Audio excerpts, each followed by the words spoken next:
Welcome to the Good Morning from the Chicken Coop podcast with Kim Johnson, your creative strategist and master mindset coach. Filled with inspiration, distinctions, perspectives, and possibilities, we help you to cultivate a mindset that leads you to create the best version of yourself you could ever imagine. Join Kim every morning from one of her favorite happy places, her chicken coop, along with all her chickens. Hey everybody, good morning from the chicken coop.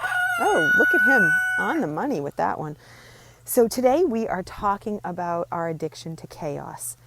And I know this is going to be a hard conversation for some people to listen to and admit that they have this problem, but some people are addicted to chaos. So what does that look like? What do I mean when I say that? Well, if you know, let's say you have a household and that household is chaotic every single morning. You wake up and it's just hell getting your kids out the door. And you just can't find your keys and the dogs are annoying you. The kids can't get their stuff together. This is a regular occurrence. Now, this is not a one-off. This is a regular occurrence because we all have these one-off chaotic days, right? But I'm talking about this being a regular occurrence for you. There is a great chance that this chaos has become part of a pattern, which is a pattern of addiction to having it happen. And we get something from it. Because if we hang on to things, we get something from them. And that could be the story we get to tell about it, how terrible our mornings are. It could be the feeling that we get from it of being able to go to our partners and complain that, oh my gosh, you're not doing enough, and you don't understand how crazy it is, and I can't do this all by myself, blah, blah, blah. There is an addiction to that, and we need to stop the madness because the chaos is real, and it is put out there all around us all the time. If you're taking in news, you know how chaotic it is. I mean, if you've been a human being and been alive over the last 3 years, you understand the craziness that has been put upon us, whether, you believe it politically, you don't believe it politically, whatever it is, the chaos that has been thrown our way through the pandemic, through just hearing about monkeypox, whatever it might be, everything has been so amped up, so high level and so chaotic that we have become desensitized to even recognizing it in ourselves. And if we jump back to the example I was using about your own house in the morning and the chaos that you experience, if that's happening for you on some level, you have to look and say, wait, I'm in control. It's my house. It's your house. It's your morning.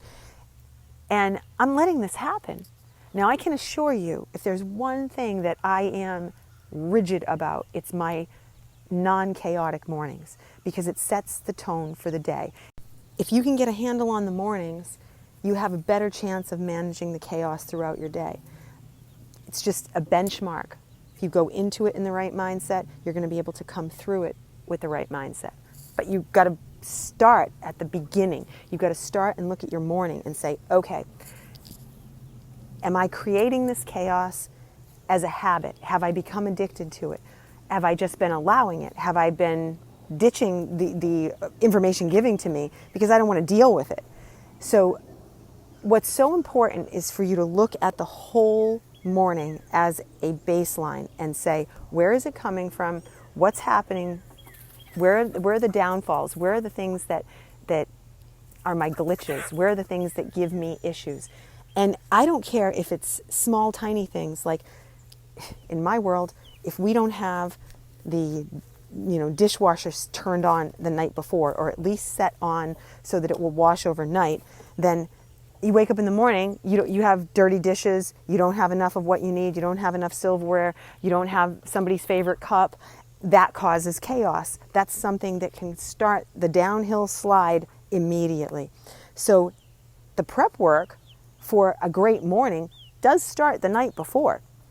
So you have to look and see, okay, where are my hiccups? Because if you don't look at where the problems are from a very neutral standpoint, and what do I mean by that?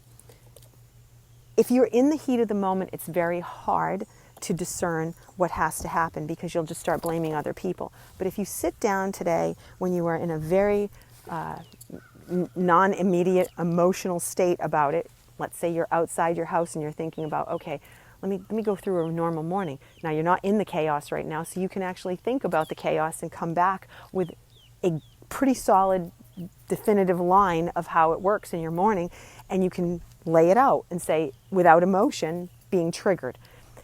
That's the way to look at it, and then figure out, where can I take these hiccups and get rid of them. I want them gone. I don't want to have this chaos be part of my life anymore. But it has to start somewhere, and that benchmark is you identifying it.